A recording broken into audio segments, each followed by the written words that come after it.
We'll get a lot of phone calls from the do-it-yourselfers that want to refinish their cabinet. And I say, take a drawer front, take a door, and get into a Sherwin-Williams or a Dunn Edwards store and let them tell you what you're going to have to do. And then call me back and tell me if you're going to pursue it. That's a great plan. It's a great plan. Let them see what's on it. Is it a lacquer? Is it a varnish? Is it a paint? A stain? Go visit with them just for a little while and realize what kind of prep you're probably going to have to do it and do it right.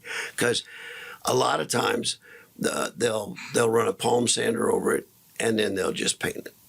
Yes. With a brush. Well, yeah. and so we then actually, they want you to come fix it 7 years later For we half the have cost. we have videos on our website and YouTube on our process for doing cabinets. Awesome. And we can get a regular house cabinet job done in about a week.